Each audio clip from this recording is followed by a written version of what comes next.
Estimados amigos, bienvenidos. Estamos aquí en presencia del exministro de Economía, Alfredo Torner, quien nos ha concedido estos breves minutos para, en principio, agradecerle por su participación en este Congreso Nacional de Presupuesto y Finanzas Públicas que hemos preparado para ustedes y será este 16 y 17 de noviembre. Y bien, tenemos unas consultas para él. Antes queremos saludarlo. Doctor, ¿cómo está? Buenas noches, Misael. Gracias por la oportunidad de participar en esta grabación. Excelente.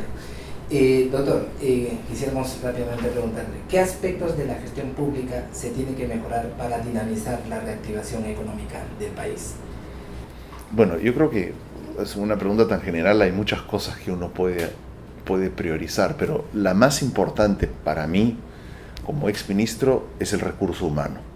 Lo que necesitamos tener en el sector público es un recurso humano que hoy día pueda ejecutar, que pueda originar los proyectos y que nos permita a nosotros avanzar. Y tiene que ser un recurso humano dinámico, que como cualquier otra empresa, pues tiene que tener entrenamiento, tiene que tener ciertos niveles de vinculación sobre todo con nuestras universidades, porque estos son los instrumentos más importantes, ¿no? Excelente. Doctor, ¿qué cree que deben hacer los gobiernos regionales y locales, ¿no?, para contribuir al desarrollo económico? Y yo pienso que lo más importante, que se ha discutido mucho el tema de la descentralización. Para mí, lo más importante que necesitamos para hacer viable nuestra descentralización son las capacidades. A mí me preocupa a veces que hay alcaldes que ganan 700 soles o 1.500 soles y les pedimos que ellos formulen proyectos que lamentablemente no tienen las capacidades. En mi gestión, lo que hicimos es precisamente transferir parte de esas capacidades utilizando las oficinas del MEF, ConectaMEF, como plataforma. Se hizo una reforma muy importante de Proinversión, donde parte de estas capacidades se transfirieron a las regiones, pero los gobernadores regionales también tienen que hacer su trabajo en el sentido de atraer a estos expertos. Hoy día lo que sucede, o ha venido sucediendo en muchos casos, es que los gobernadores son los que formulan los proyectos cuando debería de haber una unidad de inversiones especializada con gente de primera línea que formule estos proyectos. Interesante. Doctor, sabemos que en su gestión se impulsó el InvierTP, ¿no?, que cambiaba al SNIP.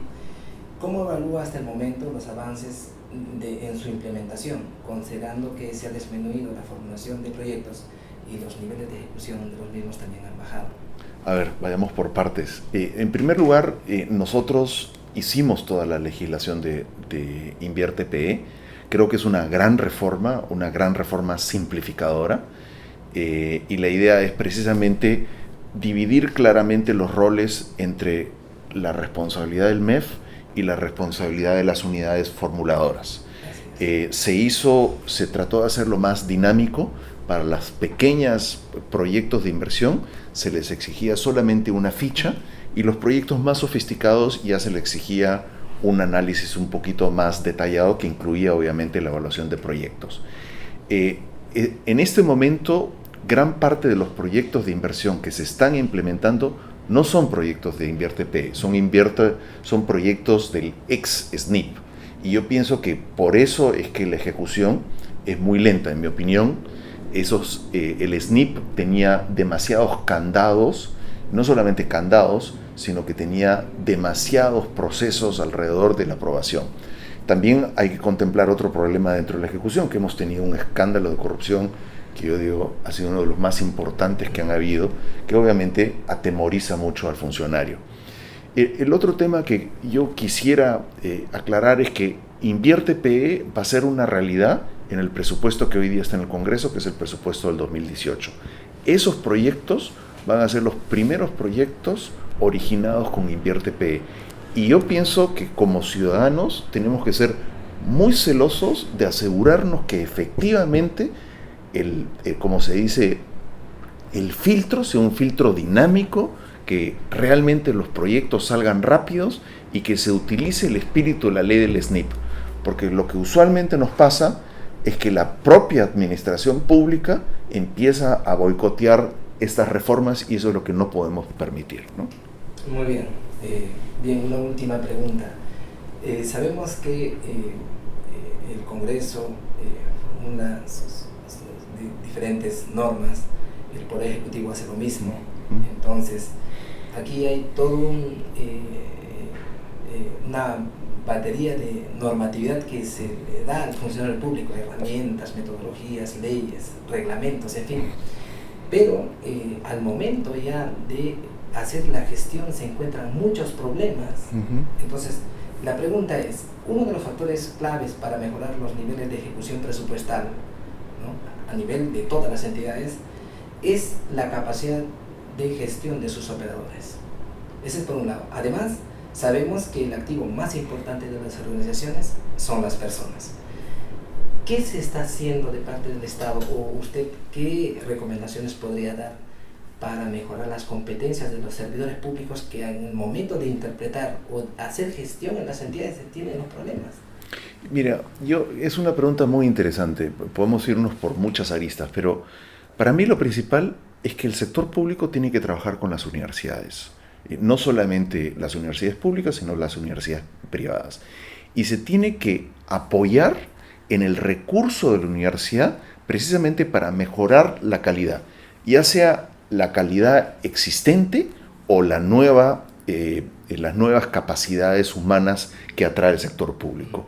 El sector público tiene que ser muy dinámico y tiene que mandar a sus funcionarios a entrenarse o a reentrenarse, que suele suceder, y a la misma vez tiene que traer una población joven, una población que se adapta al cambio. O sea, no hay que olvidar que una reforma como el Invierte PE no es una reforma a 1 año o 2 años, es una reforma que va a 10 años y necesitamos gente que sea lo suficientemente flexible para que pueda implementar esta reforma y donde no tenga las capacidades, pues buscarlas de la universidad. Ahora, la otra cosa que yo también quisiera decir que yo lo dejé pero no se implementó, es que tiene que haber más flexibilidad dentro del presupuesto. O sea, para mí una de las grandes frustraciones como ministro era ver que la asignación presupuestal no se ejecutaba. Y esto lo que hace es de que estas rigideces en el presupuesto no permitan rápidamente reasignar los recursos a otras unidades formuladoras que están mucho más avanzadas. Entonces, yo pienso que esta flexibilidad para transferir fondos debería existir, obviamente con una gran supervisión y un gran control, porque lo que no podemos permitir es corrupción con el dinero de los ciudadanos. Excelente, doctor, le agradecemos muchísimo por la entrevista y no podría dejar pasar este momento para preguntarle el futuro económico del país para el año 2018, teniendo en cuenta que usted es su especialidad del tema. La economía está muy bien. A mí me sorprende que la gente está muy preocupada. La economía, si es que nosotros calculamos, hacemos el cálculo 3 meses contra 3 meses, que es como lo hace la OECD, la economía está creciendo a un ritmo del 6%. Lo interesante de este cálculo es de que si hacemos este cálculo ya no capturamos el efecto del niño costero ni el efecto de Odebrecht, que fue lo que realmente nos generó ese bajetón. Recuerda que los cálculos anuales son un promedio de 12 meses. Entonces, si extraemos estos dos shocks, pues la economía, según los cálculos del propio INEI, está creciendo casi al 6% a tasas trimestrales anualizadas. Yo pienso que en el cuarto trimestre vamos a ver una mayor aceleración. Yo pienso que vamos a llegar hasta cerca de 6.5, 7, conforme veamos la ejecución de los proyectos. La ejecución de octubre ha sido una ejecución casi del 30% en términos nominales. La inversión privada le está yendo muy bien. Nuestro cálculo como economista es que la inversión privada crezca 5% en términos reales en el tercero y en el cuarto trimestre. Entonces yo veo que las cosas están muy bien. Donde yo pienso que necesitamos un mayor consenso, sobre todo entre el Ejecutivo y el Legislativo, es en la reforma estructural. O sea, estos cambios como el Invierte PE, Proinversión, obras por impuestos que ya se hicieron, pues siempre se dice que es en la letra chica donde están los detalles, y es ahí donde nos pueden meter un poco los goles. También hay que hacer reformas que nos permitan crecer. Tenemos, como lo dije yo cuando era ministro, tenemos que generar nuevas fuentes de crecimiento a largo plazo. Tenemos que hacer reformas como la de protección social. Tenemos que comprometernos a avanzar. Y como lo he dicho en un artículo, si no avanzamos, retrocedemos. Entonces, nuestro rol como gestores es asegurarnos de que este proceso de cambio continúe, no para un año, 2 años, sino para los siguientes 10 años, ¿no? Excelente. Señores, este evento, en nuestro 5º Congreso Nacional de Presupuesto y Finanzas Públicas, a quien también está respaldando el Centro de la Universidad Católica, el doctor Torner estará con nosotros en las ponencias de bienvenida para todos usteres. Muchas gracias, doctor. Gracias. Muchísimas gracias a todos.